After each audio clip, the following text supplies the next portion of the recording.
Yogi Adityanath mafia तत्वों के प्रति बेहद कठोर हैं, ये बात सभी लोग जानते हैं। लेकिन वंचित वर्ग के बच्चों के प्रति वो उतने ही संवेदनशील हैं और उनका एक यह रूप जो संवेदनशीलता का है अनेक अवसरों पे दिखाई भी देता है। कोरोना आपदा के दौरान जब अनेक बच्चों के सिर से उनके माता पिता अभिभावकों का साया छिन गया था, वो अनाथ हो गए थे, तो योगी आदित्यनाथ ने आगे बढ़ के इन बच्चों को सहारा दिया था, उनका मनोबल बढ़ाने का प्रयास किया था।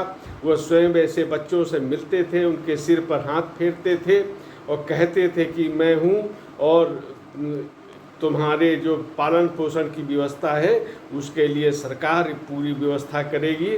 बड़े ही जब योगी आदित्यनाथ ऐसे बच्चों से संवाद करते थे तो योगी भी भाव विवल होते थे और पूरा का पूरा वो दृश्य था वो भावुकता से पूर्ण हुआ करता था। एक योगी आदित्यनाथ का ये भी रूप था। और उस समय जो अनाथ बच्चे हुए थे उनके भरण पोषण की योजना योगी आदित्यनाथ ने लागू की थी और ऐसा करने वाले वो देश के पहले मुख्यमंत्री थे। उनके बाद फिर अनेक प्रदेशों ने भी इस कोरोना आपदा के दौरान उस योजना को लागू किया था। वो बच्चे थे वो स्कूल नहीं जा पा रहे थे, उसके लिए मुख्यमंत्री योगी आदित्यनाथ ने मुख्यमंत्री बाल सहायता योजना शुरू की।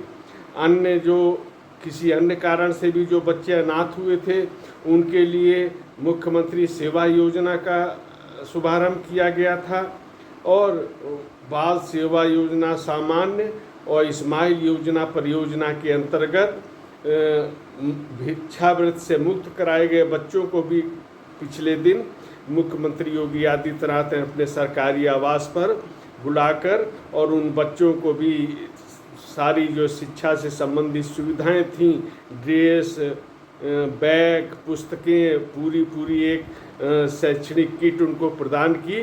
और कल्पना करिए ये कल तक बच्चे जो भिक्षावृत्ति कर रहे थे और इनको हम लोग सड़क पे भी देखते थे कि एक निश्चित वो मन को विचलित करने वाले दृश्य होते थे जब बच्चे हाथ पसार के आते थे।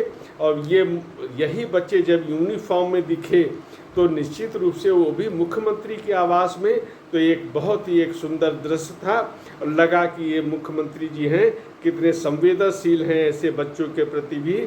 और इन बच्चों को केवल ये सामग्री प्रदान नहीं की गई बल्कि उनको परिषदीय विद्यालयों में उनके एडमिशन की भी व्यवस्था की गई, उनके पढ़ाई की भी आगे व्यवस्था होगी।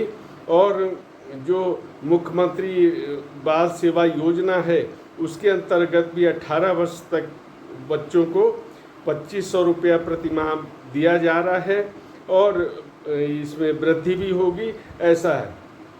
इसके अलावा मुख्यमंत्री के निर्देशन में जितने भी प्रदेश की कमिश्नरियां हैं उनमें अटल आवासीय विद्यालय बन चुके हैं और इस वर्ष अभी इसी सत्र में उसमें एडमिशन में शुरू हो रहे हैं।